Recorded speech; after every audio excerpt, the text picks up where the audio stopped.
All right. Good morning, everyone. Good morning to you. You ready for a big day?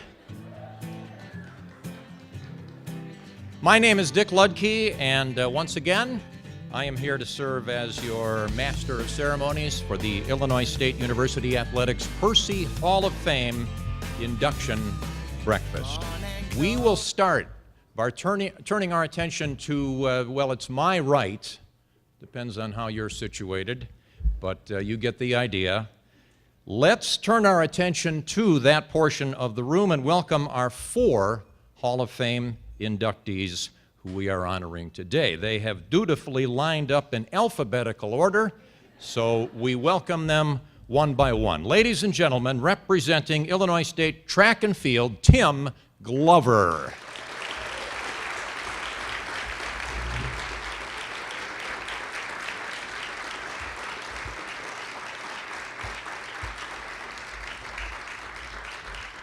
Representing Redbird Volleyball, Coach Julie Morgan.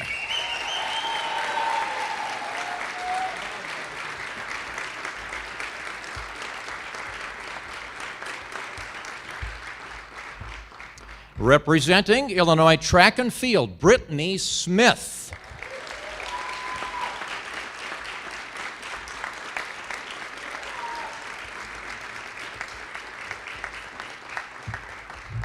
And representing Redbird Baseball, Kevin Tokarski.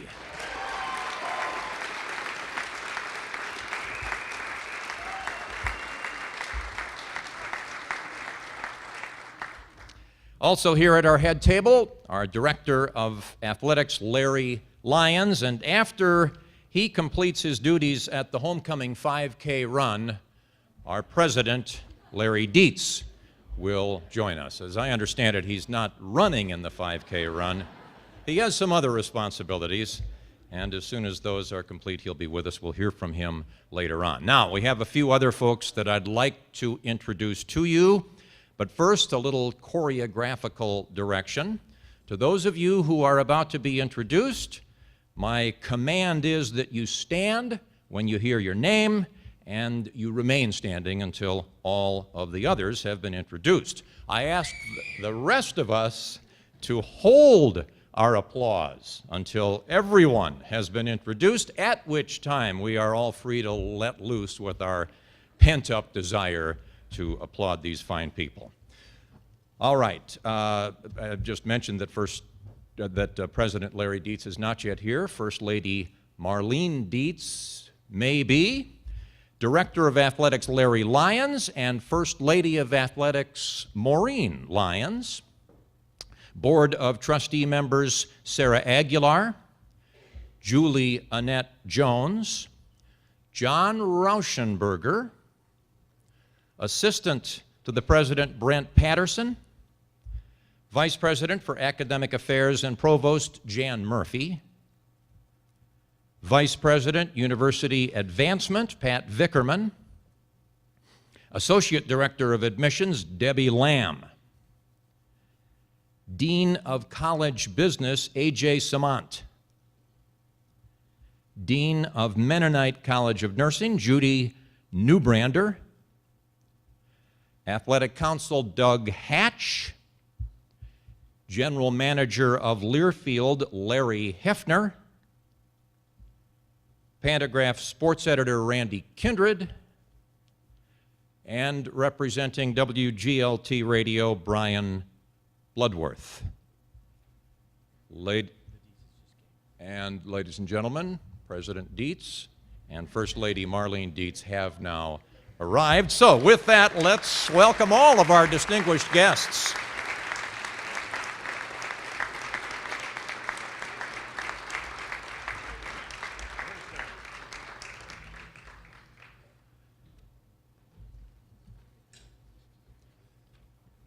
All right, now we will hear from our Director of Athletics, a man that I met when he began working here over 30 years ago.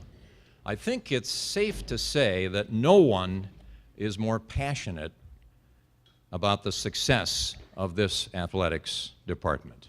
Perhaps there's somebody who's equal to Larry in that area, but surely there's no one who surpasses him in passion for Redbird's success. Is there? I didn't think so.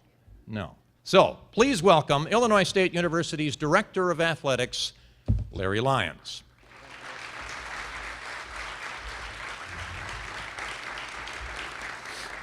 Thanks, Dick. I always wonder who writes this stuff. We have great media relations people, I guess. Welcome to Hancock Stadium. First time we've done the Hall of Fame here. What do you think? I do think it's just a one-year hiatus from the Bone Student Center. They're remodeling the Bone. Particularly the ballroom is going to get a new facelift. My guess is we'll be back there next year. A little more room, a little better parking. Sorry about all the tailgate parking we had to save around the stadium because they're going to start coming in here shortly. So, but we're glad that you're here. Get to see the stadium. Get to see the Hancock Club. It's a wonderful space.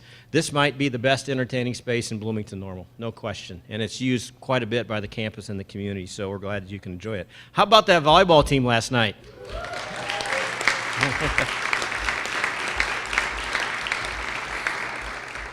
I was thinking, how many volleyball wins and coaches did we have in the building last night? I couldn't add it up. There was a bunch, that was for sure. And then we had a great hoop fest, so it was a great night for Redbird Athletics last night in Redbird Arena. I think the Hall of Fame is probably one of the most significant and fun events that we put out each year. And when you think it can't get any better, then we have a new Hall of Fame class. They come in and just knock it out of the park. I'd like to thank our Hall of Fame committee for their continued commitment to this event and to help us monitor and move forward these candidates in our selection process. I also think having Hall of Fame on homecoming is a great timing. Such a rich tradition on this campus of homecoming with the parade and all the events on campus, the alumni luncheon yesterday, everything that takes place. And our homecoming alumni king and queen are with us today, former Redbird student athletes. Welcome to them.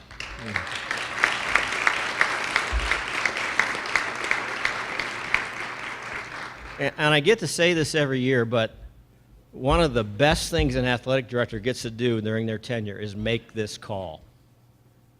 Usually it's a text now. This is Larry Lyons, would you please give me a call? And I know it's, what the heck is he calling me for?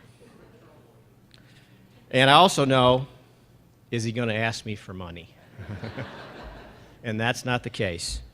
But their reactions are priceless when you get to the meat of the phone call, and it's so much fun.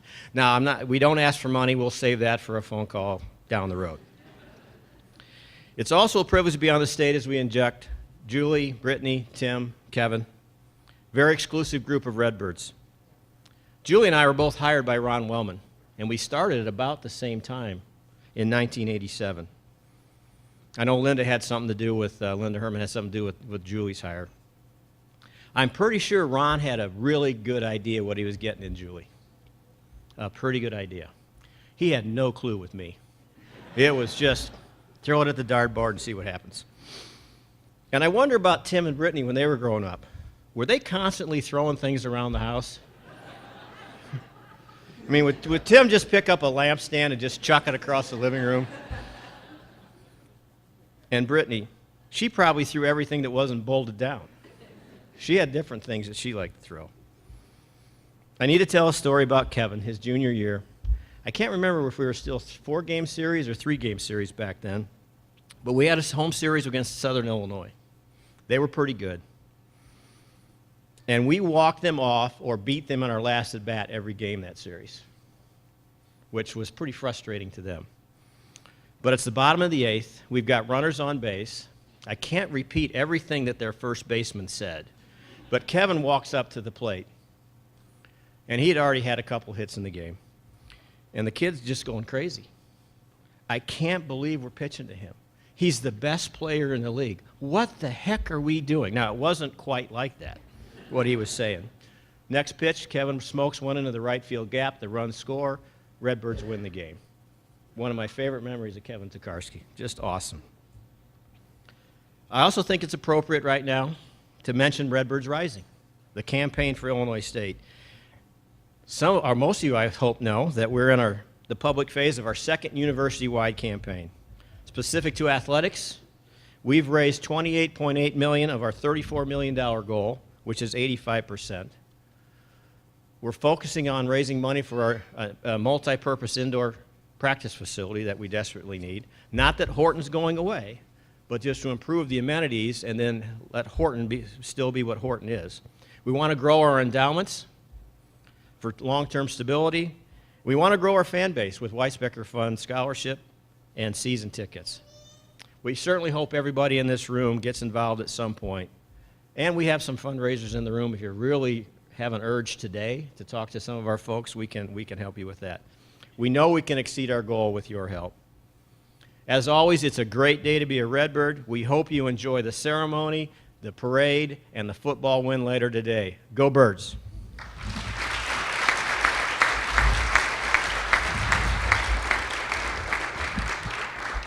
Football win today, another volleyball win this evening. It should be a great day. Thank you, Larry.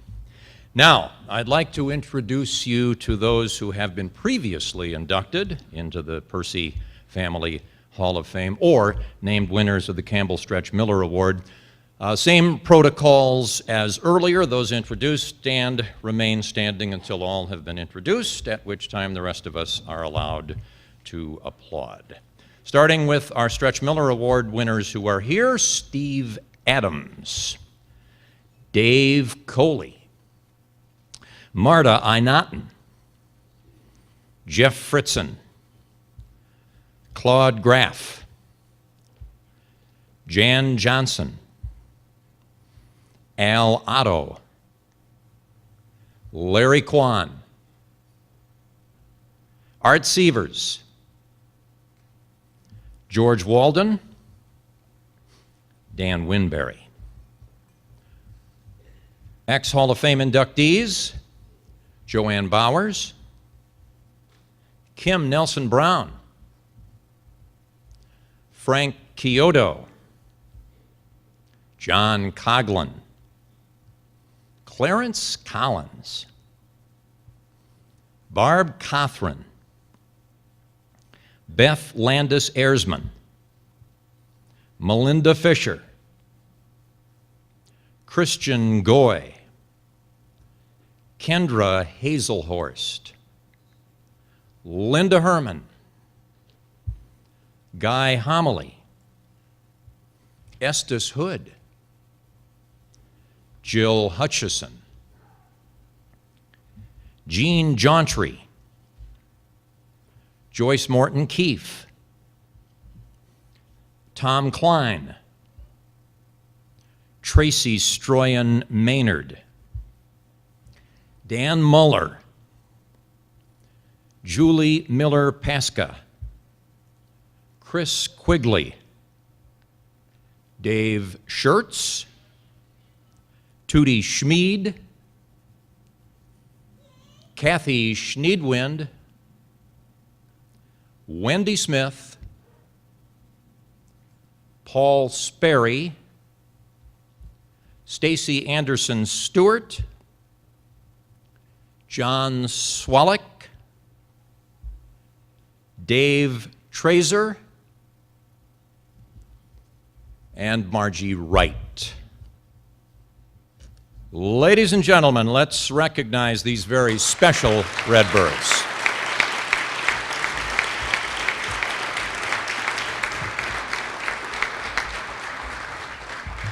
I do want to make a note of an honor that was bestowed upon one of the people we just acknowledged. The Illinois State Athletics Hall of Famer Melinda Fisher is about to begin her 34th season.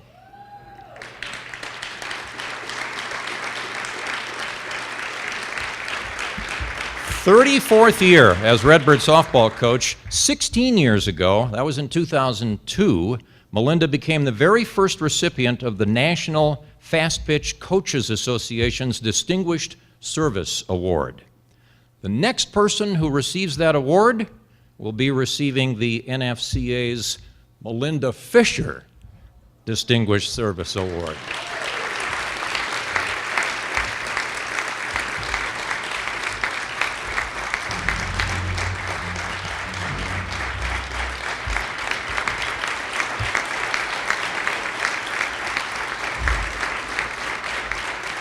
Jolene Jordan Hoover.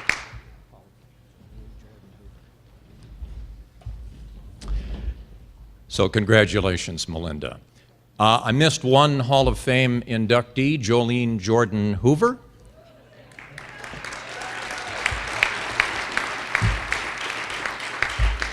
You can thank me later, Jolene, for the special attention that you're receiving because of my omission.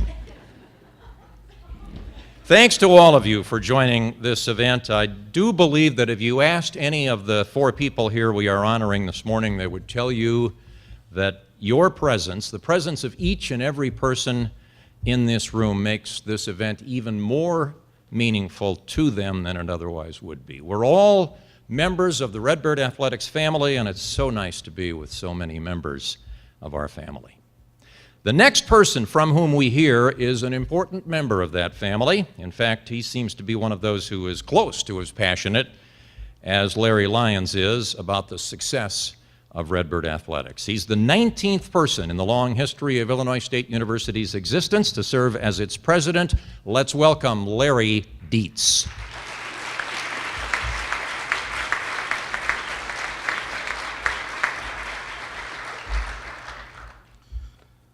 Well, thank you very much, Dick. I think most of you are thinking, God, are we ever going to eat? And the answer is yes, but I've got a few remarks here, and then we'll move on with the program. I would be remiss if I don't know if these folks were introduced as I was coming in or not, but I would be remiss if I didn't introduce them again, because they're the reason that I get to stand up here as the president. Trustees here, John Rauschenberger, Julie Annette Jones just joined us here a few minutes ago, and Sarah Aguilar, our student trustee. Thanks for your confidence in me and for allowing me to continue in this role. I appreciate it very much.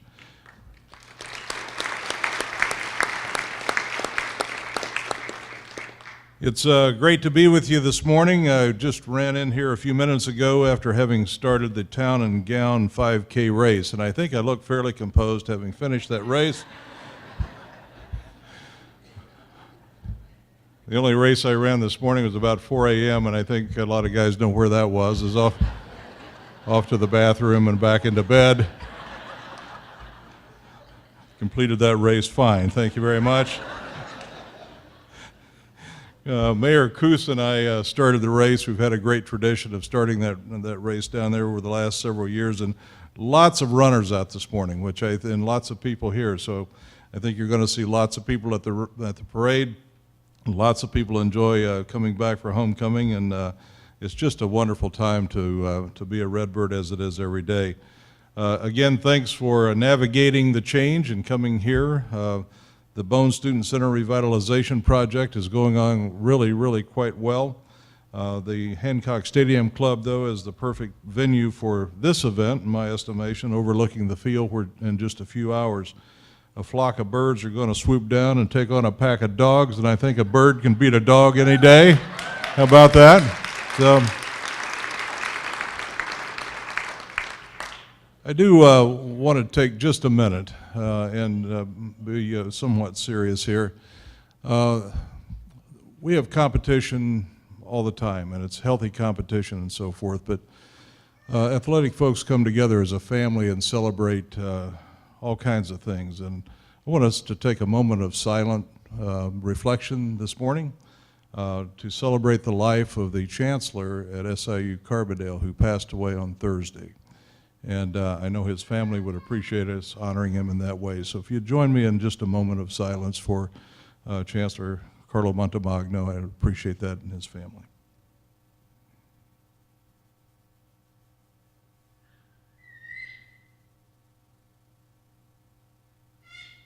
Thank you very much. My wife and Marlene and I enjoy all the traditions that mark homecoming at the university. The Percy Hall of Fame breakfast is certainly a very special treat. And I want to personally congratulate this year's Hall of Fame inductees, Tim, Brittany, Kevin, and Julie. I had the good fortune to watch some of them in competition. I just came here to the university in 2011, but got to watch some of our inductees on the field of competition. But all of you are outstanding representatives of the Redbird family. You set a great example for our students and fellow alumni to follow, so congratulations and thank you very much for being with us today and accepting this honor. We're off to another great year at the university. Our freshman enrollment was the second largest in the last 25 years and the most diverse freshman class in the history of the entire university. We're very, very proud of both of those accomplishments. Total enrollment remains strong at over 20,600, and that's after graduating more than 5,400 students in the 17-18 academic year this last spring, which was one of the largest groups in the history of the institution. We have an ambitious agenda for the 2018 and 19 year, including the implementation of our updated strategic plan called Educate, Connect, and Elevate, and beginning the update of our campus master plan for physical development of the campus. We're also hitting the stretch of our comprehensive campaign, Redbirds Rising, which will help ensure a future of scholarship, leadership, and innovation at Illinois State. Those are the three pillars of the stool of that campaign: scholarship, leadership, and innovation. And thus far, we've raised more than $125 million through the generosity of 45,000 plus donors. And I know that many of those individuals who've helped us with that are in this room, and if you're thinking about it, today would be a great time to put that thought into action and help us on down the road. But we're really doing well, given that just last September was the first time that we had a public announcement of that goal. So getting at 125 million of the 150 million, to me, we're going to make that goal and hopefully exceed it. So thanks for the help that you've given us with that. Redbirds Rising comes at a time when the university is celebrating many, many successes, including once again being named as a top 100 public university in U.S. News and World Report rankings. When you think about that, top 100, it sounds pretty good, but it begs the question, well, what's the context? There's over 4,000 colleges and universities in the United States. Top 100 U.S. News and World Report rankings, your alma mater. Achieving graduation retention rates that put ISU in the top tier of all of our nation's universities. Clearly, we have a lot to celebrate, and ISU, we take great pride in the fact that homecoming is a celebration for everyone. Students, faculty, staff, retirees, and community residents. We offer something for everyone, and everyone is welcome, but we also reserve a special place for the hundreds of alumni who return each year to reconnect with their home. All during the week, alumni have returned to the classrooms to share their experiences and success stories with current and former teachers and with students who will one day be the proud alumni who carry on the tradition of Illinois' first and finest public university. We are proud of them, and this morning we are tremendously proud of you. You understand at Illinois State we put the word student front and center when we talk about our student athletes. Very proud of the fact that we have student athletes. Their on-the-field achievements are important and merit celebration, but never more so than their accomplishments in the classroom. We graduate our students, and we're very proud of that. Our coaches understand it, our athletic administration instills it, and as athletic Hall of Famers, you model our values for the campus and the community, and we appreciate it very much. I hope all of you can make time to enjoy everything and ISU homecoming has to offer: the parade, tailgating, and of course the football game this afternoon, and then we have volleyball tonight. So again, my congratulations to all of you honorees. Thank you very much for being here. Thank you to all of you for being here, and go you Redbirds! Thank you.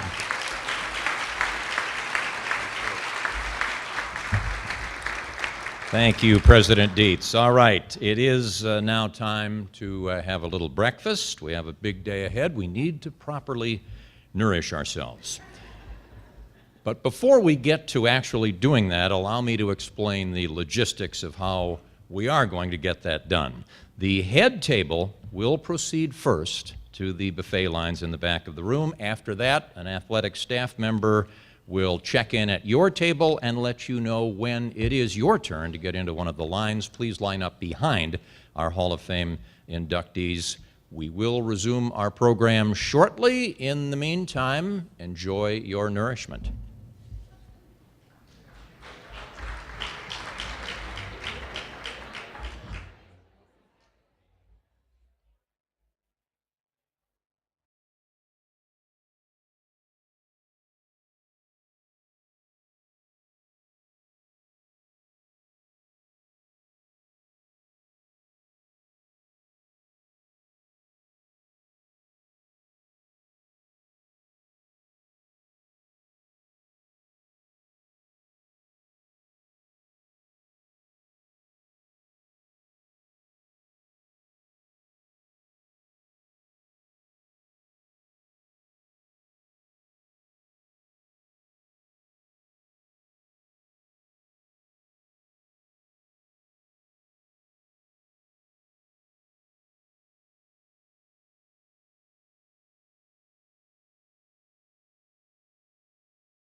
Folks, we are about ready to resume our program. I know many of you have not finished breakfast yet. Don't let the resumption of the program interrupt your process of nourishment.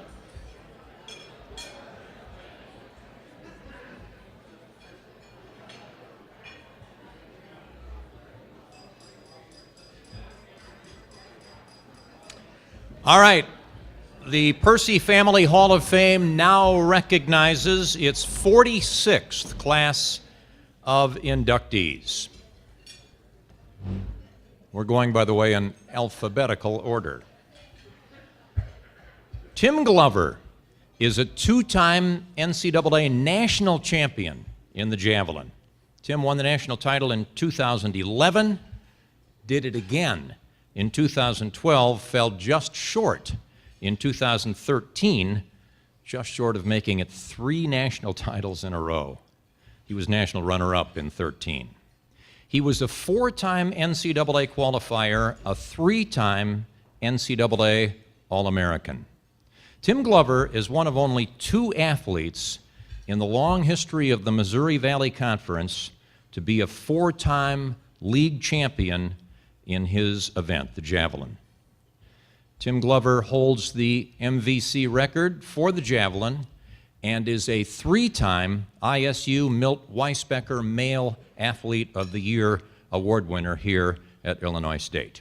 Let's turn our attention now to the video screens, one of them, and watch Tim's Redbird teammate, Kurt Jensen, introduce us to the first of this morning's Hall of Fame inductees.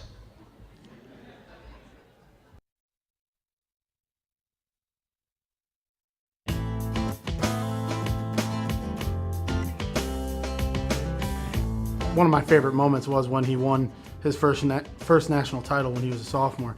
That was because at the time I hadn't made nationals yet, and so I went over there to watch him compete. It was in Des Moines at Drake Stadium, and to watch him go in there, and it was on his first throw. I mean, as soon as it was over 80 meters, which no one else, I don't believe anyone else in the NCAA had thrown that far that year. So when he came in, threw this big PR to open the meet, it kind of just deflated. I mean, it was popping a balloon. It deflated the entire competition, and he came running up to me and gave me a big hug. Obviously, after he won his national title, and him and I were close then, and we still remain close today. He's just cerebral when it comes to competition, and he will come up between throws. And actually, at that meet, he had spoke to me between a few throws, and I believe he'd thrown about 75 meters. In the prelims, somewhere around there, 74, 75 meters, was in 4th or 5th. And he came back, and I believe it was round 4, he opened with 81.69, so huge PR. It was 20 centimeters short of the NCAA meet record, and I think the furthest throw in the U.S. that year. But regardless, he came out, and he was just ready he made those changes. I mean, every throw, if something went bad, he could come and make a change and make it a little better, and like progressively throughout a meet if he had to. It was just, if he wasn't on right away, he could make himself on by throw 6 if he wasn't on at throw 1. So it was pretty cool to see. I mean, in reference to like basketball or something, it's difficult when you'll see a shooter that, might shoot 60% all the time, and they come out and have a bad game. They're bad the whole game, and he could make a change that not many people in athletics can make to be able to come out on top when he needed it most. Tim, as far as off the field, he's really relaxed, really quiet guy. Definitely, you don't suspect the competitor that comes out of him when he's ready to get on the field and throw some jav. I mean, nobody really expected it when we were freshmen in college, and then the things that he did when he did them at the most crunch time moments, those are things you don't expect out of many people, and for him, he always rises to the occasion. I mean, ultimate competitor. The underdog multiple times. Oftentimes he was an underdog, and it didn't really matter. He came in his sophomore year, won the national championship with a personal best, came out again his junior year, and won the national championship again with a personal best. Sophomore year it was on his first throw. I think it was on his 3rd or 4th throw his junior year. And then senior year, we changed him and our new coach worked on his technique a lot, changed some things, and he ended up coming out and still getting 2nd at nationals with changing everything, and then came back the following year, the first year after college, and threw, I believe it's the 5th farthest throw in American history. So he just, when it came down to it, and especially at NCAAs and at conference, I mean, he was breaking conference records every single year. He was PRing at conference and then turned right back around and PR again at NCAAs.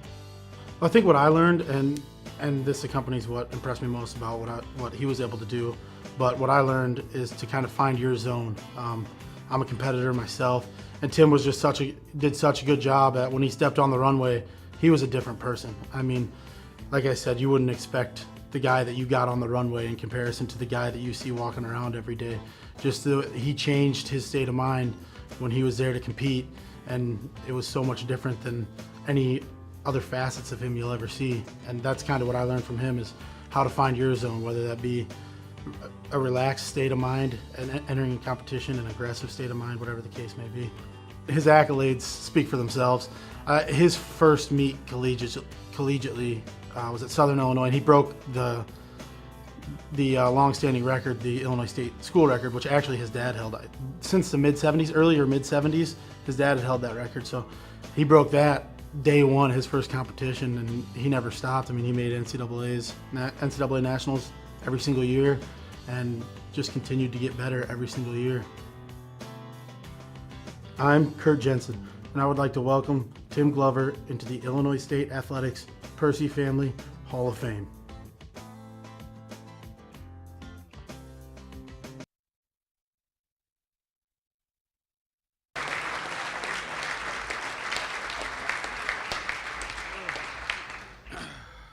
Okay. Did not know what to expect with Kurt. Some of you don't know him. He's a character. Yeah, you know, it's always very grateful and humble to be here. This is my first time attending one of these, and it's amazing to see all the former athletes here. You know, at each table, it's very humbling for me. You know, we have former track and field athletes at that table, former volleyball players everywhere, football players everywhere. You know, it's pretty neat to see everybody come together in one place. You know, I got to start by saying thank you to everybody here just for attending this, making us feel welcome, making everything a good time here during homecoming weekend. I got to say thank you to a lot more people, specifically my parents. They've been there with me since day one. I started throwing when I was 10 years old.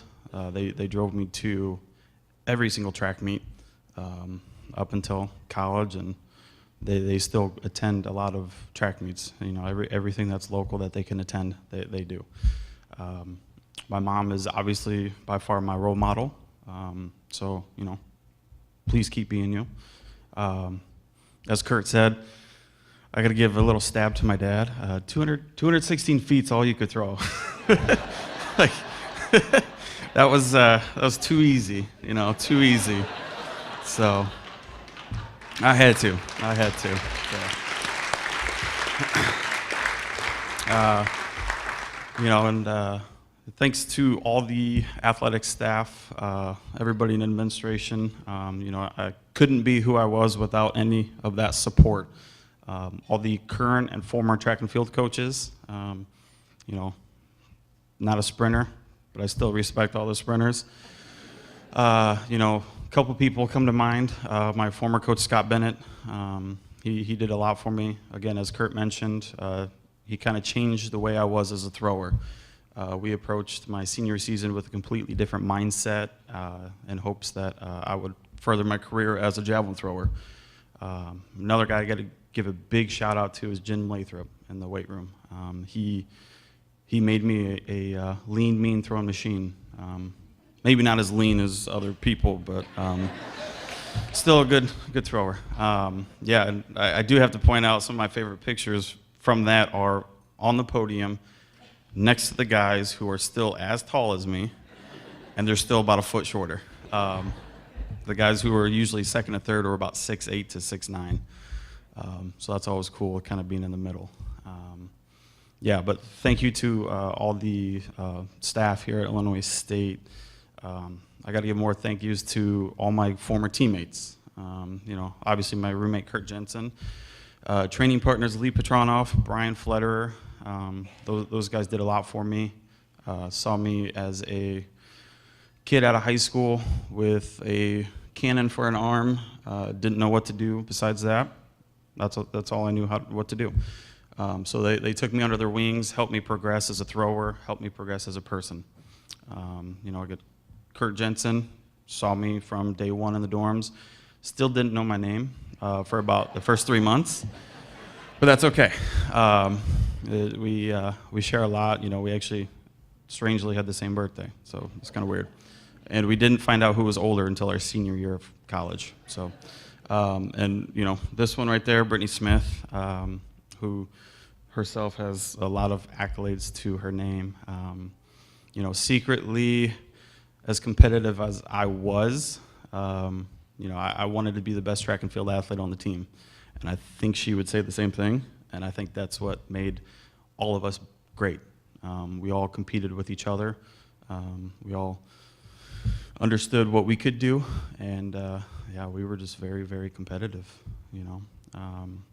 It was one of those things where our 4 years, and we had some of the best times of our lives. We got to go places that we never would have thought imagined. Track and field has done a lot for us. That is why we are still trying to compete in that sport. It was cool because we got to, both Brittany and I have actually just recently had elbow surgery, so we got to compare scars yesterday. But yeah, I'm a fan of all of theirs for life. I'm very grateful of their support during my time at Illinois State. Very grateful for the support of everybody in the athletic administrations. Just a simple thank you to everybody in the community. I literally was born and raised right down the street across from the golf course.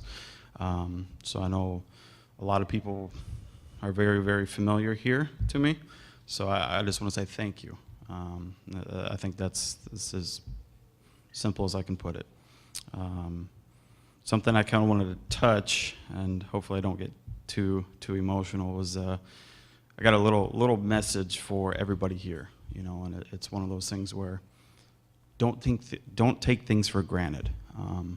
That's something that I told myself as a athlete, as a person, never really bought into it, until the last couple of years. Having elbow surgery kind of brought me back to reality. There's more to life than track and field. There's more to life than throwing the javelin. And then recently, with the unexpected loss of my sister, it kind of showed me to reach out and give back to people. So I just want to let everybody know, do not take things for granted. Do not miss out on those opportunities of reaching out to somebody, saying hi, go visiting, something little. But again, thank you for allowing me to be here. Again, I'm very excited, very humbled to be a part of the Illinois State Athletic Hall of Fame. Thank you.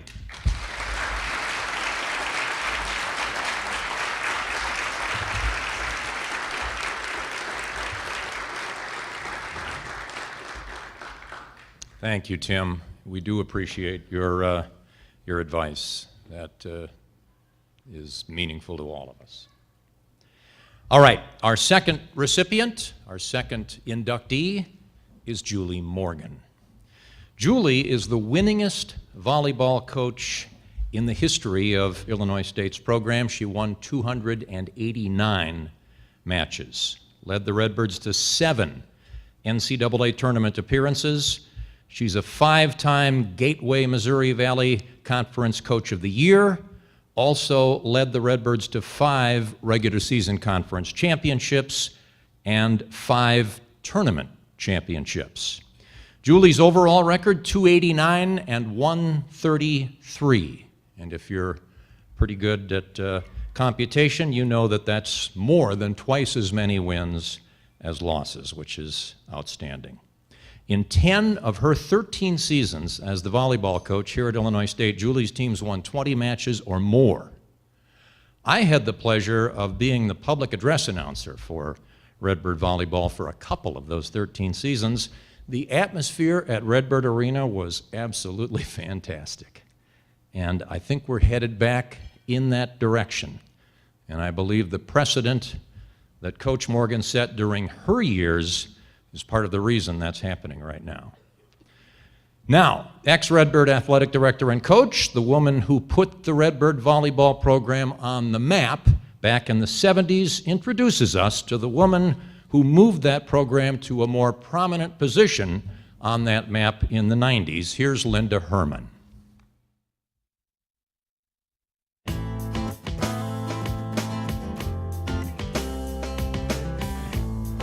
Julie Morgan was an elite coach. I think we all are very well aware of that. Julie was also an elite athlete. Julie played for USC in 1975 on a national championship team. Then in 1976, Julie led the UCLA Bruins to a national championship. She was a two-time collegiate champion herself. Julie trained with our US national team players. She was coached by the best, she played with the best. Really, when I look back at her collegiate career, by the time she came to Illinois State in 1987, she truly brought a championship mentality. She elevated our volleyball program to an era of what I would call competitive greatness. From 1987 to 1999, Julie's team, I would classify it as a powerhouse program. Julie's a competitor. Julie's still competing today. Julie competes in the Huntsman Games, which are very much like the Senior Olympics.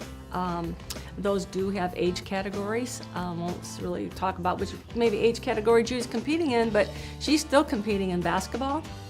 We call her a basketball junkie. She's competing in volleyball still with her team from Hilo, Hawaii.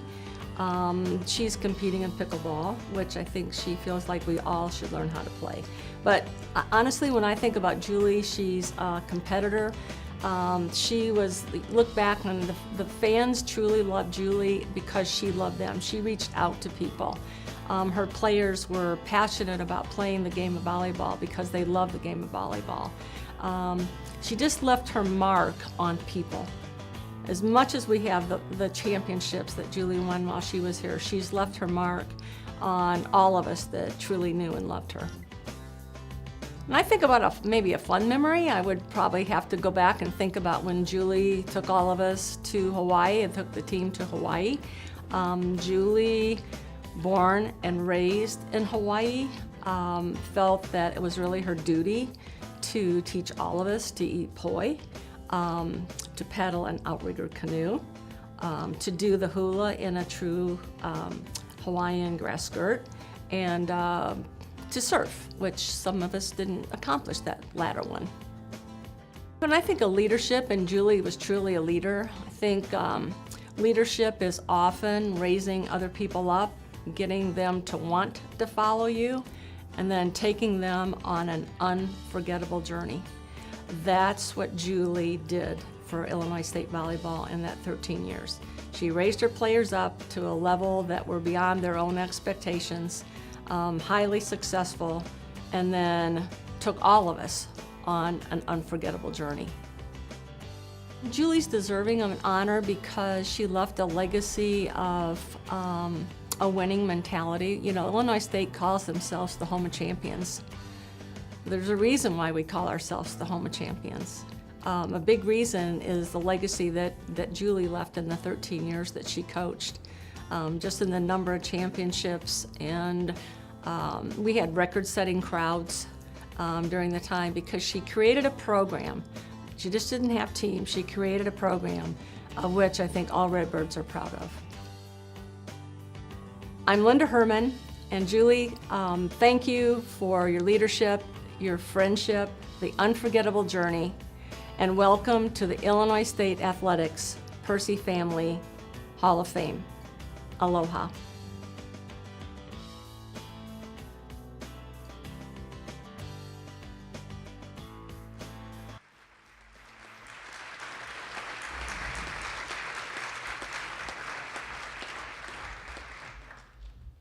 Oh dear, I am in serious trouble.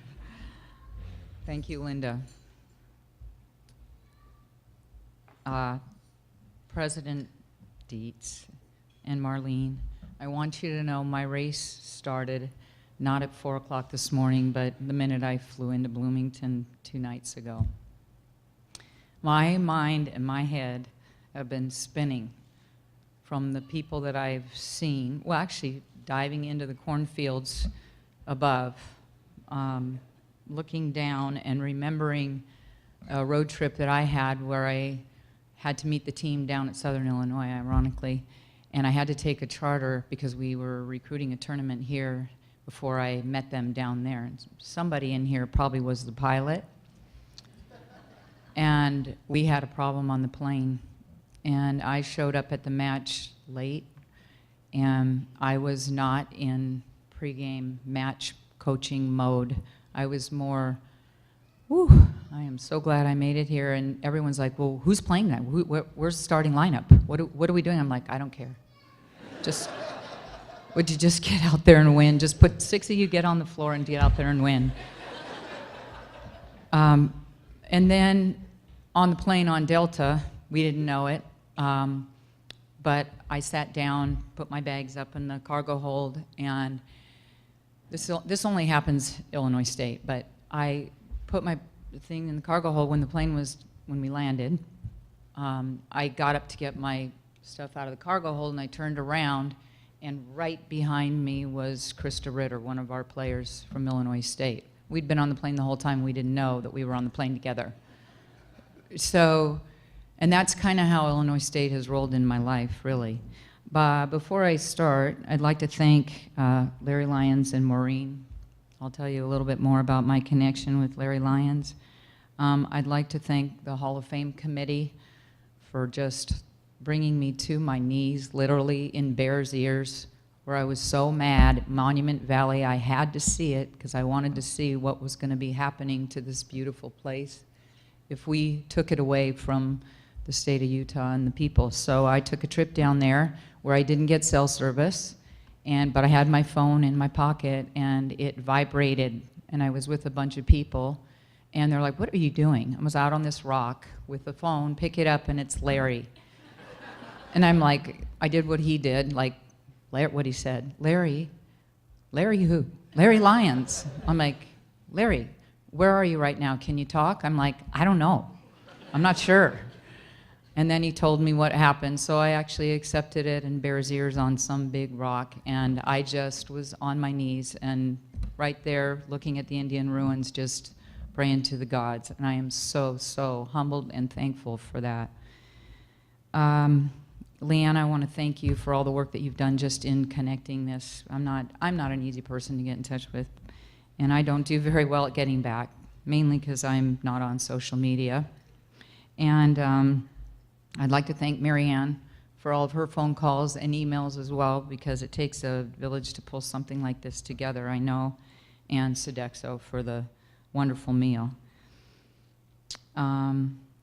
Most importantly, I want to congratulate Tim and Brittany and Kevin. I haven't got to speak to them too much, but enough to know that I'm glad it's them that were in track and field and not me, because it was not pretty. It was not pretty. And my story about baseball was literally playing right field out here. I got recruited by some people in some rec league to play, and they're like, somebody didn't show up. They put me in right field, wherever, Melinda, you know, wherever they played the recreation league down that way on Main Street. Yep, and I was in the outfield, and there was never a ball that came to me, and I was so happy about that. But there were rabbits in the grass, and I was more into the rabbits, and lo and behold, the ball was hit out to the outfield, and they never, never have let me forget that, and that was my softball, baseball career. Really, I better put these on. I am honored and grateful for all of you, and I want to thank you. Before I left Utah, which is where I am right now, I was like, how am I going to do this? How am I going to make the trip? How am I going to really extend my feelings to all of you, literally all of you, without taking up too much time, because everybody knows I do, and do it justice. And they're like, Julie, just remember one thing. This will get you through it. It's not about you. It is not about you. And I'm like, that has really resonated with me, because it isn't. It isn't about me. But I want to share just, this is how I see it went for us how I see it went for us. First of all, Linda Herman. I mean, Linda Herman was the connection somehow, some way, found a way to get in touch, and found a way also to bring in a group of players by her recruiting, and anybody else who was involved in that, because I believe it was probably all of the coaches, I hate to say older, but that are here, Melinda, Margie, Jill, I mean, who all were involved in recruiting, I suppose, and laying down the foundation for us. Sandy Lynn was the coach at the time, and she was an opponent over the years because she played for Utah State, and like Linda had to spill the beans and share with you, I played at USC and UCLA, which you do not do, but I did. But she was across the net from me, and I couldn't stand her. She's probably one of the players I couldn't stand the most. And sometime, this happens to all of us, you all know this, you end up being teammates with them, and you have to room with them. And so I had to get along with her, and you really kind of did so by just doing what she said. So that's how I met Sandy, and I was on the nursing track, and she called me one day and said, would you like to be a graduate assistant? You can get your master's. So I did, and I rolled over here and did that for a little while, and I left and went back to the University of Utah as a head coach. That's when Linda called. And I was on the golf course. I don't golf. Everybody knows that. And I was looking for a ball that had gone in a hose that they had rolled up on the golf course, and the phone rang. There was something funny about this picture. But it took many phone calls. I hate to admit it, I didn't know anything about this place. And I thought, I don't know how I'm going to go to the Midwest from the West and make a career out of this. And I had been here already, which is why it was easier for me to make that decision. Because when I left here, I was making $45,000 as an assistant, and when I was hired at University of Utah, I was hired for $12,500 to be the head coach. So I took a pay cut to move up in my career, and it really wasn't hard for me to accept this job. It was hard for me to accept where I was going to be living and moving away from my family. But I was strong, and I did it, and man, it is the best decision I made in my life. I rolled in my 74 VW van right up to North Gym. The doors were open, they were practicing, and I walked in shock and just kind of joined in to practice. And from that day on, everything in my life changed. Everything. We all know it takes a village. I learned that, and now I really know the true meaning of that. But there has to be a few constants and many warriors to be able to do it. I do believe that the mentality did change. How could it not with a coach like Sandy Lynn, with a foundation and a recruiter like Linda Herman? How could it not change? And I just joined along, really. I think what happened, the constants were like this. We practiced forever, but when we needed something, and whether it was we needed, we needed water. That came from Jennifer Moynihan. She's here, or she was here last night. We needed uniforms. That came from Julie Hinthorn. These were the constants. We needed money. Hello, here's Larry. There was Larry. We needed wonderful media guides. They had to be put together, and they had to be beautiful. Graphics, Joanne Long. Writing, where are you, Tom? Tom LaMonica, I know he's here. We needed some publicity, it was Tom. We needed support, it was Tom, biggest fan. We needed the recruits, that would be Normal Community and Ellie Duax, who's here, sending us the recruits, who's telling us about the players in town. We needed the coaches who had been here to lean on because we didn't know what we were doing. Jill Hutchison, Linda Herman, Margie Wright, John Coughlin, Joyce Keefe. I can go on and on. Melinda Fisher. My list is on. Everybody told me don't do this, but I'm doing it because they're here. Because they're here, most of them. We needed a trainer. We needed a trainer to patch us up over and over and over again. Where are you, Schneedy? Kathy Schneedwin. Kathy Schneedwin. We needed consoling, big time consoling. Bonnie Moore was a big part of that. The parents were a huge part of that, as you know. And we needed an academic advisor, Beth Erzman. And I know you're here, Beth. I haven't talked to you yet, but we had Beth Erzman when the players needed some extra tutoring. Didn't matter what hour of the night these people were here to make Redbird Volleyball what it was. I think the only way that the Redbird Volleyball could be what it was is because of these young ladies that are here today and the many that couldn't come. I know they ruined the tartan on the track. It wasn't the track team. It was... That was before we learned that you should play more volleyball than run in our training. However, they endured, burned it up. They burned up the training room, I know that. No, but seriously, the grit and the mentality of these young women at that time was beyond, just like Illinois State was in the job that they put out there for us to manage, was so far and above the mentality of many players, or they would have quit. They would have quit, but they didn't. And what you've heard about in their accolades, all the things that they've been able to accomplish, is just remarkable. I remember as a player, Linda Herman bringing Illinois State volleyball to UCLA for the UCLA Invitational, and I was a punk and a cocky Westerner who knew nothing about anything that was farther than California. So it was Penn State, Southwest Missouri, Illinois State, and I don't think many more that crossed that line. And we would say, look how fair their skin is. Like, have they ever been in the sun, ever? And then they turn around and they made their mark in the tournament. And I never forgot Illinois State, because lo and behold, years later, would I ever think that I would be here with all of you trying to build a volleyball program?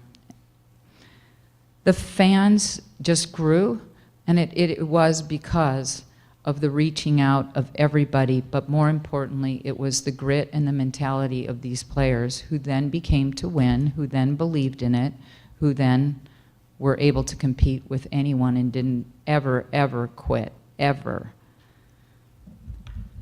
So it isn't really about me. These players have gone on to do amazing, amazing things. I think you know most of them, and I think you know probably where they've been. Jolene at Clemson forever, and I'll kill it because I won't remember, because we have so many coaches in this room that I get to hear about still seeing. Kathy George at Michigan State, Kim at Wesleyan, Cindy was at Valparaiso. Cindy's the reason why Valparaiso gave you a hard time last night. I just want you to know. Yeah. Who else? Raise your hand. Don't let me. I know we have many high school coaches, because I know Tracy at Eureka and Andy Hardwork were badgering each other last night because they coach against each other and they have to play each other, I think, or they just did. And Tracy won, by the way, just so you know. But I know many of the others. Look at Kendra, who's now your volleyball announcer, right? Color? Are you doing color? No, you're doing the whole thing. Anyway, but even last night in our celebration, more importantly, their family and their kids that they brought with them, just amazing. That's what makes me proud about the program.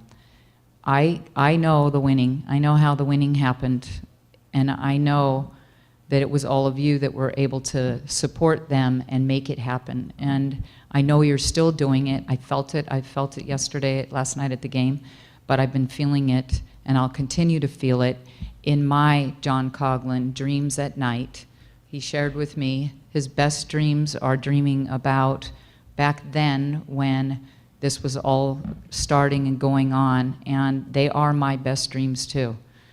In my distance, on my own campus, where I am right now, I run into Rick Bullion, who was also on my list, because when we needed a facility, he was the one that got it for us at that time. I run into a man named Chuck Lepper, and he's now our Vice President of Student Affairs at Salt Lake Community College. We have a photographer that is from here as well, and they are people constantly coming up to me saying, "You were at Illinois State University, so was I." And I am so proud of that, because every time I bump into them, all this 4 a.m. race comes to my head. And it is the most wonderful, wonderful race I've ever been in. So I want to thank all of you. I'll forever, ever be grateful for everything. And I've told Leah we were able to meet. She has it happening. She has it happening, and she'll do a great job. And I know you're behind her. I've heard so much without even meeting with her about what's already happening. And I told her I've been disconnected for good reasons, for life lesson reasons, taking care of my mother, teaching, not coaching, teaching, okay, family. And those lessons that I've been learning, I would never have been able to learn without the lessons that I learned here and the family that I have here and the support that I've had here. So I just want to thank you all, especially the players, from the bottom, deepest core that I have, for everything that you've done for me. And I know it's my turn to do it back, and I swear I'm going to do it every year from this point on. So thank you so much, and congratulations to everybody. Go Redbirds.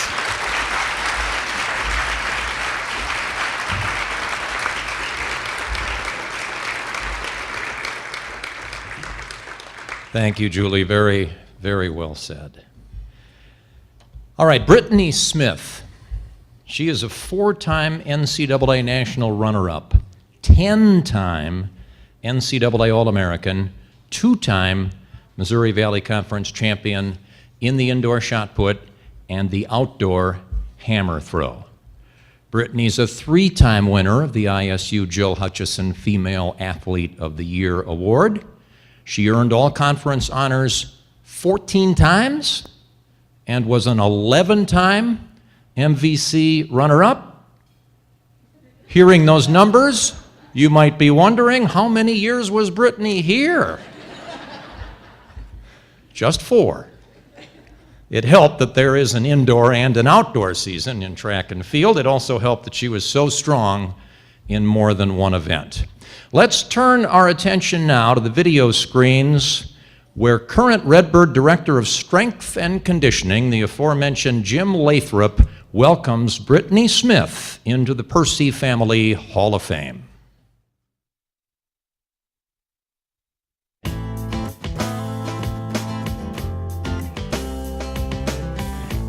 I was very fortunate to come at a great time.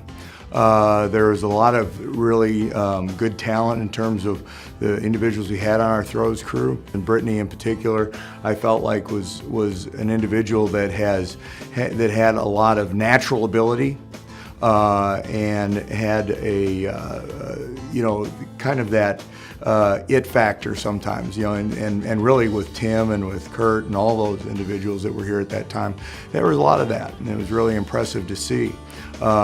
Brittany was, had a lot of in-the-ring experience, not as much weightlifting experience. And I was frankly kind of nervous because she already was established and that kind of thing, and had done some great things, and I didn't want to mess them up, so to speak. And she was very open to coaching, very willing. Was very impressed with her understanding that there were things that she needed to do to get better, and was just very impressed. I've had the great fortune to work with some very successful throwers over the years, and certainly she was amongst the best of those. her willingness to take her natural ability, work hard to improve herself, and to be able to develop those skills and know kind of she had weaknesses, knew what she needed to work on, knew what she needed to get better on, and was willing and open to you helping her do that as a coach. And that's something that you can't really account for any other way. It's just a great characteristic of hers. She'd already had some degree of success when I got here, so I was a little bit, not really intimidated or anything by that stretch of the imagination about what to do, but I just didn't want to do anything that was going to detract from what she was doing and make sure that, and she was a fairly inexperienced lifter at the time when I first got here. That's something that you worry about as a coach. What am I going to do that's going to add something that may help her, or what's going to do that may detract from her ability to throw and that kind of thing? Because she's very natural at what she did. I mean, watching her at meets and that kind of stuff, because I'd go to a couple of track meets in the spring and that kind of thing before I even started working with them, I was very impressed with her natural ability, just how she moved in the ring and all that kind of stuff. I really enjoyed working with her. She was very communicative, give and take, that you kind of go through as a coach. Sometimes athletes can be kind of, not sure quite how to, work with you and that kind of thing in terms of when you're talking to them and even having fun with them, because, this is a tough area. When you're training for sport is much more demanding in many regards from a psychological standpoint than the actual performance of the sport itself, because it is demanding. It does take time. For an athlete who's already had some measure degree of success, sometimes to be open to being able to listen and say, hey, this is something that I trust this person to be able to do with me, and have that willingness and openness to be able to do it. That's something that really impressed me about her. I think her drive to be successful is as impressive as any athlete I've ever been around. She wanted to be good. And so you take somebody that has, like I said, that natural ability, and then have a want to constantly improve themselves and that kind of thing. I don't think there's any substitute for that. Her will and her desire to be successful, I think, is probably her greatest asset. I think there's no question as to the degree of success that she had as an athlete here. Again, her willingness to be coachable, her willingness to do the things that we asked her to do and that kind of thing. The give and take that she was part of as part of that crew, that throws crew at that point in time, which was a very talented crew all the way around. Their success kind of built on each other and really helped them develop and grow as each individual athlete. And so, with that common level of intensity and that common level of desire to be successful and that kind of thing, it just fed on one another. And I think that was really a key factor in her ability to do that helped her be successful and helped the squad be successful as well. I'm Jim Lathrop, and I'd like to welcome Brittany Smith in the Illinois State Athletics Percy Family Hall of Fame.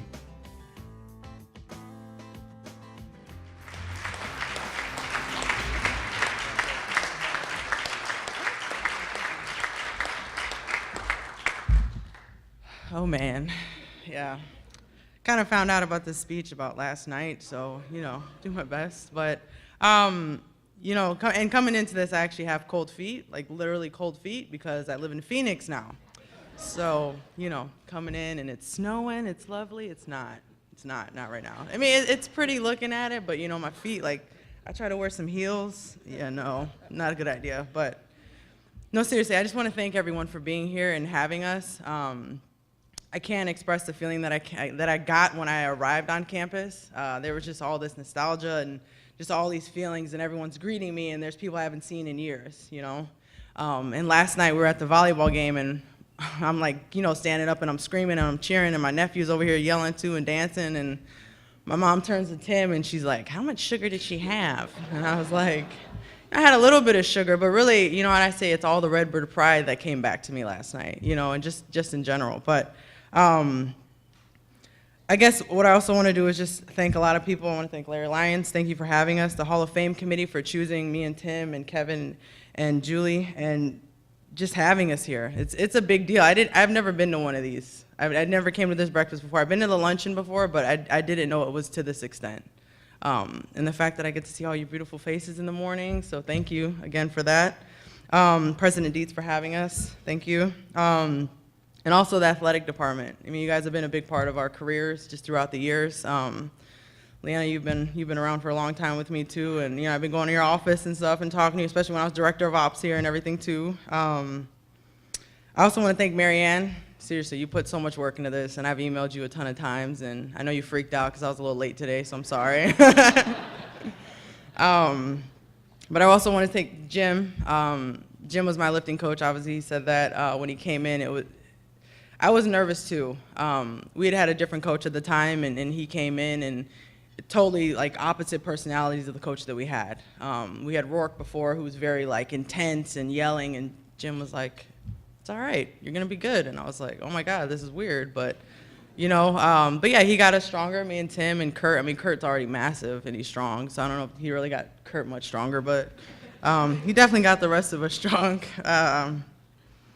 But also, I mean, my original coach, Eric Whitsitt, he actually got the job at Oregon after our junior year, but even though a lot of people thought he was crazy and loud, and I knew he had a big heart for us and he cared about us. There was a meet where I remember the hammer like bent, the wire bent, and I was like freaking out because it was like my best hammer, and he just got on his knees and started bending it and straightening it out for me and just trying to fix it and do the best he could. And a lot of the times like he was really loud and stuff. I wish they would have showed a video of him, but they didn't. But he's very intense, very, very intense personality. And that was different from the coaching that I had in high school, which is Jason Dennis, who's here, which I was really happy about.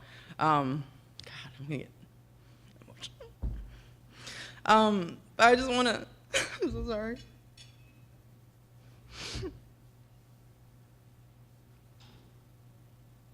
So Coach Dennis is the reason why I'm here now. Oh my God, I'm sorry, this is embarrassing. But I went into high school, and I'm very sassy. I can be very, very sassy, and I can have an attitude. And, sorry, Coach Dennis saw past that.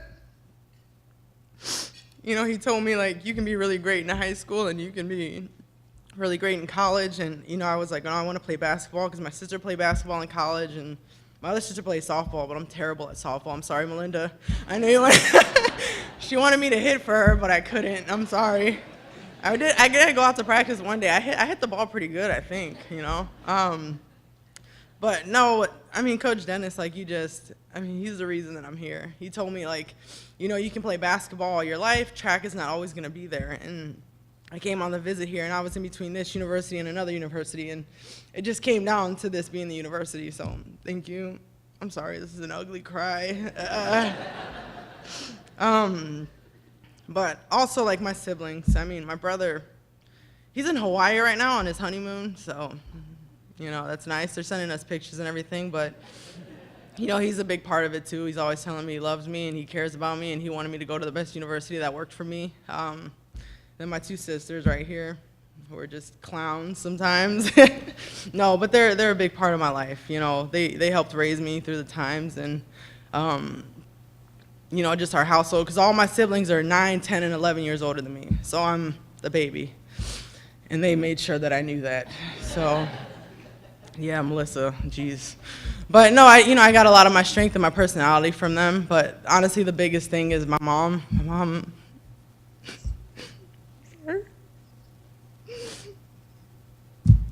I didn't know I would do this, I'm sorry. But my mom was like the biggest. She's like the biggest post in my family, And she's a single parent raising me, and my sisters were there too, but I can tell my mom pretty much anything, and I would talk to her, and I talk to my mom every day now. No matter what, I always call her, and I call her like 3 times a day actually, and talk to her at her job, but we have conversations and everything, but my mom just, I don't know, I can't put it in words, Mom. But yeah, so it's my family, and thank you, TJ, for coming too, my nephew. So I know, I'm sorry, I'm emotional. I don't know why, but anyways, Tim, thank you for being an awesome teammate too. we had a lot of fun times. We've been to Oregon so many times, and we had a lot of great trips and everything. And Kurt, and then I still have 2 best friends from the track team too, which is Maka and John, and they weren't able to make it today, but you know, but it's good. So, but seriously, I appreciate you guys all coming out here. And sorry, I'm super emotional. I do not cry in front of people, and I don't know why I did it today, but you know. But seriously, Illinois State has a big impact on me. Right now, I'm still a professional athlete, so I compete professionally. We counted this morning. I've been to 16 countries for competition. So, but besides that, thank you guys for having us. I don't know if I can say anything else, but thank you, seriously, for choosing us to be on the Hall of Fame. And congratulations to you guys as well. So thank you, and sorry for the cry.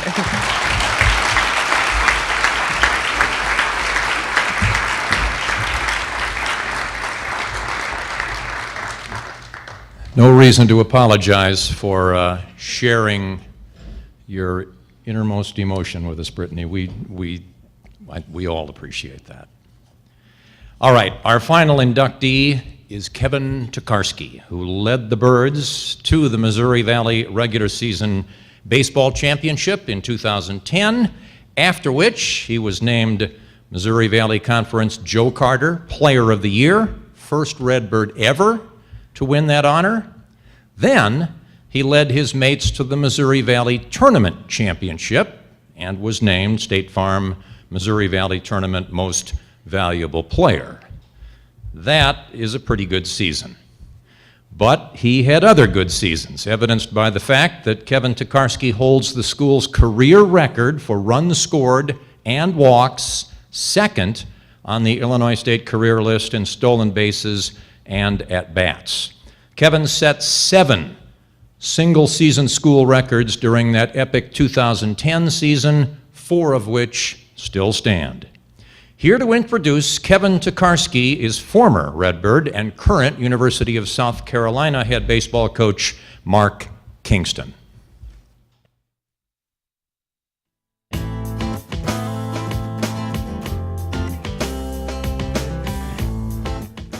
Kevin obviously had one of the better careers in Illinois State history.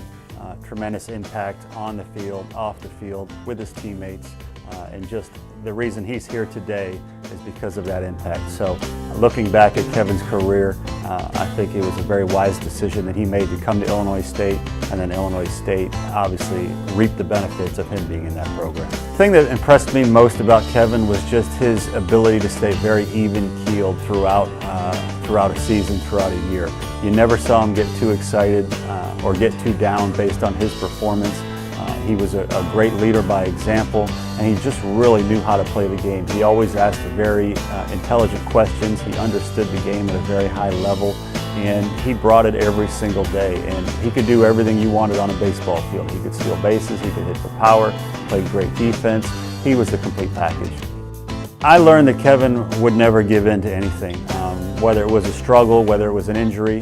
My first experience with Kevin was in 2009, where he was battling an injury. He tried to play through it opening weekend and just couldn't do it after having such a good freshman season. And so that was a real battle for him. At that point, we didn't know if he would be able to come back. It was touch and go for a while there. Once he finally got healthy and we started to see what he was capable of in 2010, I think that showed what he was made of. But it wasn't easy for him, and so I think the people that get the most respect are the ones that achieve greatly, but also people know that they had to overcome some serious adversity. He's one of those guys. There's no one memory that really stands out, just his overall great play. He was so consistent, especially in the year 2010 when he won the Conference Player of the Year. My best memories with Kevin really are just his day-to-day sense of humor, had a very dry sense of humor.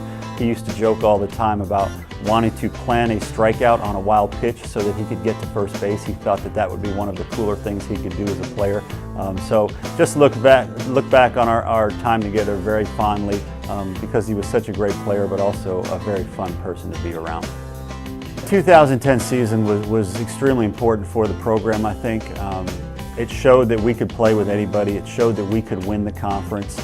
We won the regular season. We also won the tournament and were able to go to the NCAA tournament. So to me, that just showed that Illinois State baseball could play with anybody. And those kids really earned that. And Kevin obviously was the leader of that team on the field, but also in terms of just making sure that everybody was doing what they needed to do by following his lead. So I think that 2010 season was very important in showing that the Redbirds could and would play with anybody.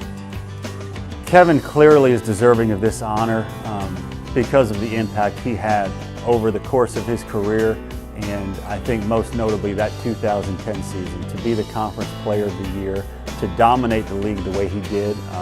You rarely see that. So for him to go in the Hall of Fame, to me it's a no-brainer. He made that season for us. We had a lot of good players on that team, but he was the straw that stirred that drink. And very few players in Illinois State history have won the Conference Player of the Year. And for him to do that on a conference championship winning team, to me, very, very deserving of this honor. I'm Mark Kingston, and I would like to welcome Kevin Tokarski into the Illinois State Athletics Percy Family Hall of Fame.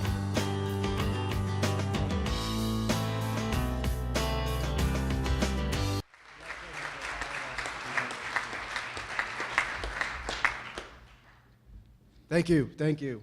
Congratulations to Julie, Tim, and Brittany. I do hate to do this, but I have to. If you look in the program, the picture for me is actually my older brother, Mike. I think it was the university's way of throwing me one last curveball. Right?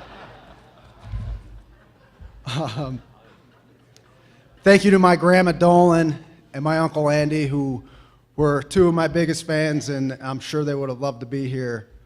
For those of you that don't know me, I come from a very large family. I have about 25 aunts and uncles, around 40 cousins, 2 brothers, mom and dad, a decent group of friends, and many teammates. So you'd think I had a pretty good support group. I think you'd be a little bit surprised by that. I think they took it upon themselves to keep me humble, grounded, and present company not excluded. Some of them probably don't even think I was that good. Thanks for coming, by the way. So this may be an individual award, but it really is anything but, and there's no shortage of thanks to go around. Thank you to the university and the athletics department for really committing to a first-class student-athlete experience, and on behalf of all future, past, and present Redbirds, thank you. I'm not here to be honored for my academic career, but I would like to recognize the Study Center, specifically Tim Schlosser and Marcy Dubler, and all the help that they did over the years. Another big thanks to Chris Carter and the strength and conditioning staff.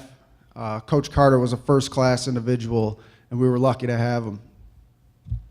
So unfortunately, I did have to undergo 3 surgeries during my career here, and I would just like to thank Toshi Kajiyama, who was really dedicated to helping me, and I consider that he brought me back to life, or back from the dead, right? Thank you to the coaches, Mark Kingston, Mike Current, Bo Durkak, Billy Mole. Thank you to my high school coach, Chad Isaacson, who's a great coach, mentor, and has become an even better friend. Thank you to my youth travel coach, Tim Newsom. I don't think they're allowed to make youth coaches like him anymore, but I wouldn't be here if it wasn't for him. Thank you to my teammates. I think I had over probably 100 different teammates over my 5 years here, and being part of a team is something that I've loved my entire life, and that's a relationship I really hold close. So looking back, I think I was able to start over 200 games in my career here. So over 200 times, I was able to represent Illinois State. And with the occasional hope for a rain out or a snow out, I could tell you that when it was go time, I was ready, and I never took it for granted. So some of you may wonder, why give up an ordinary life or college life to be a Division I athlete? I think I can speak for everybody up here. It's not for the the recognition, the awards, or even the Hall of Fame, I think it's because we loved it, and I loved every second of it. A lot of athletes are motivated by people who doubt them or say they're not very good, and they want to prove them wrong. I was always trying to prove to those that believe in me that they were right. I can't thank my parents and my brothers enough for everything that we've been through, and all the travel games, all of going all around the state of Illinois for football, baseball, soccer, everything. I understand that was a major sacrifice, and I can't thank them enough. So if you don't mind, if you could please give them a quick round of applause, I'd really appreciate it.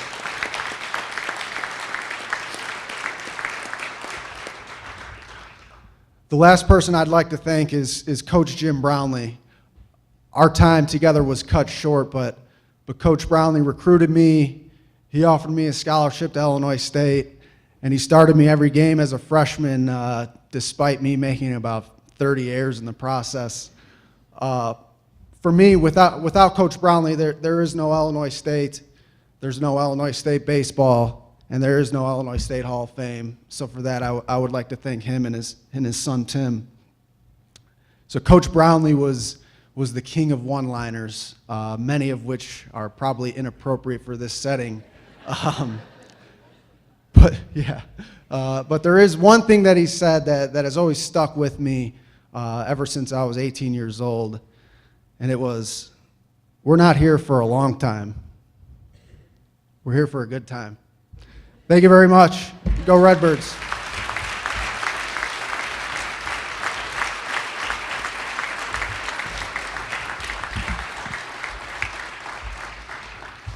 Very well done, Kevin. I want you to know that during your speech I conferred via text with some of the other members of the Hall of Fame Selection Committee, and we have decided that even though your picture did not make it into the program, we are going to allow you to stay in the Hall of Fame. All right, folks, that concludes our program. You are invited, encouraged, in fact, to watch our inductees take part in the homecoming parade. That starts here in about 5 minutes, so I've got to wrap this up in a hurry. Our inductees will also be honored during halftime of the 2 o'clock football game as the Birds take on the Salukis of Southern Illinois. A couple of quick notes. If you are parked in the Bone Student Center parking lot and would like validation for your parking, please take one of the validation cards from the athletics staff as you exit our breakfast. All you have to do is turn the validation card in with your parking ticket as you exit the lot. Thanks so much for helping to make this event a success. This event every year is so inspiring to me. I forget how it juices me up and gets me ready for the rest of the day. It's just fantastic to hear from our inductees and hear the passion that they have and the memories they have of their time here. It's just wonderful. We look forward to seeing all of you at future Redbird events. Thanks so much for coming, and go you Redbirds!